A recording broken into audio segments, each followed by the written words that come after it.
Well, thank you all for being here. The thing that stands out immediately, I just got on the scene a little while ago, is the heroic efforts from the Shreveport Police Department, the Louisiana State Police, the U.S. Marshals. We have a very collaborative approach, and they work together today as if they work together like every single day. When I talk to the staff, I talk to hospital administrators, I've talked to patients. They all are very, very grateful for the efforts that came about today to keep them safe. Unfortunately, we had a bad actor in the community that put people's lives in jeopardy.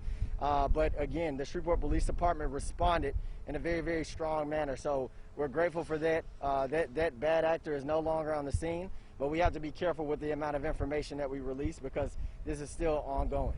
Chief, you want to?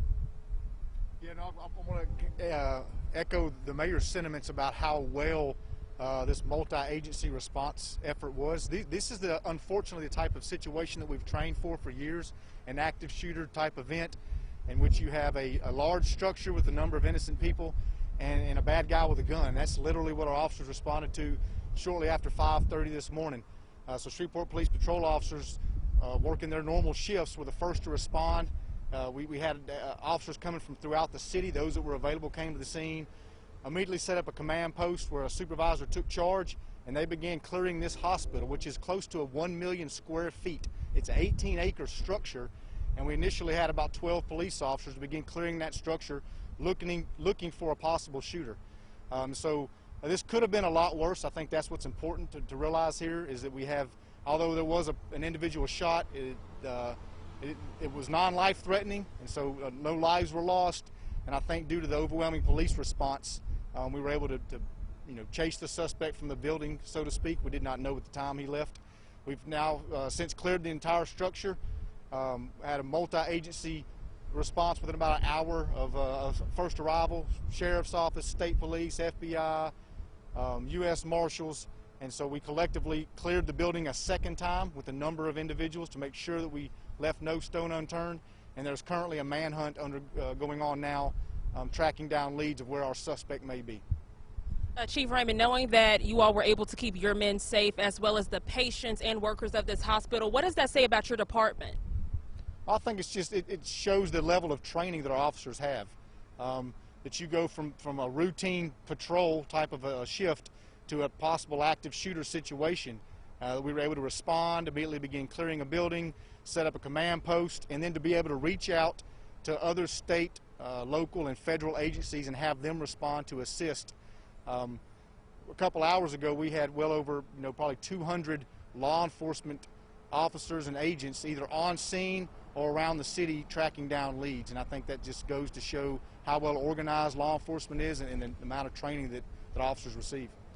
One thing now, this falls in the hands of the public. How many times have we heard that in the past? It is now their responsibility to find, at least help you guys find this person responsible. Yeah, absolutely. As soon as we get some good information that we can put out to the public, some possible vehicle descriptions, the suspect information, we're going to get that information out to really ask for the public assistance. But certainly, if you know something at this time, if you're aware of what you would consider suspicious activity around 5:36 this morning, someone that you may have seen running from the building, we would like to have that information. Do you have extra officers working right now to patrol the streets looking for this suspect?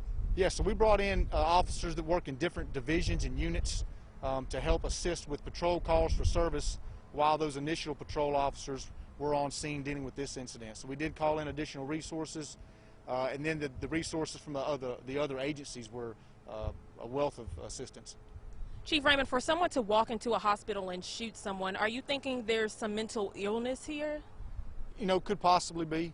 It's still early in the investigation, so I'm not sure at this point whether this might have been domestic related or whether the suspect was upset at a particular individual, and whether or not the person that he was originally upset with is indeed the person that got shot. And there's so many things that can happen in an environment where you have patients and hospital staff and citizens off the street. So all that will be determined during the investigation. I hope to be able to provide accurate information as the day progresses and into tomorrow.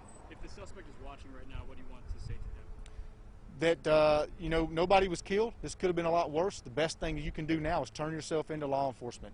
We're obviously not going to stop looking for you, and we want this to end without any more injuries to you or to others. Mayor, I'd like to ask you, saw some tears walking out Mhm. At a time of COVID, something like this going on. Yeah.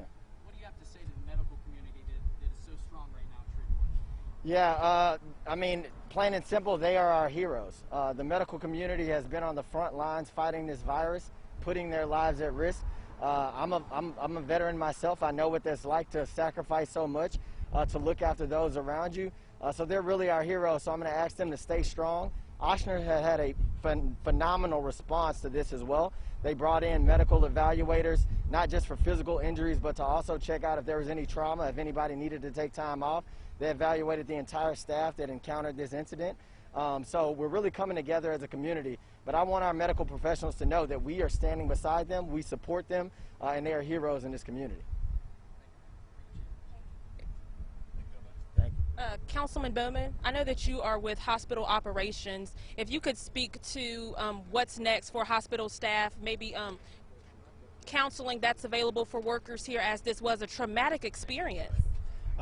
We do have crisis intervention in now. We have pastoral care, and I think there's another entity with them for some pastors, some local pastors around too, that are giving them that kind of support that they need.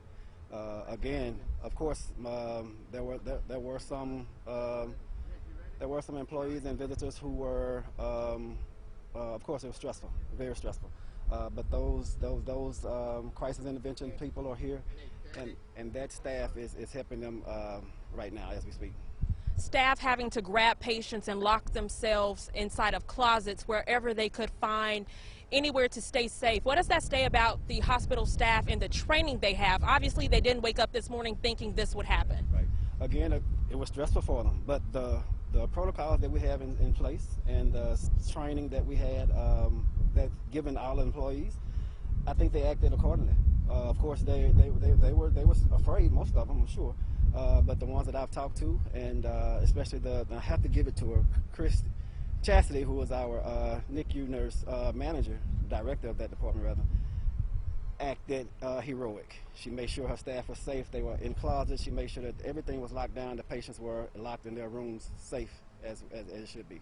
What's next for hospital operations? Obviously, still closed down today. I know you all said transferring operations to Kings Highway. Will that continue throughout the week, or how long? Just from my understanding, throughout the day. They will be back up, from my understanding, sometime later on this evening, seeing some patients. Of course, we have people who come in from hours away to have their visits and to see to have their treatments also. So they're coming in. It'll be probably 2 or 3 hours from now, but they will be in sometime today, and we'll be back up running sometime this evening. I know you always like to say everything is a learning experience. What have you and other staff learned today from this incident? To take all our training very, very serious, and I'm glad that was available for us, and that we all remembered it, and now that I know to keep that repetitive training in my head. All right, thank you so much, Councilman Bowman.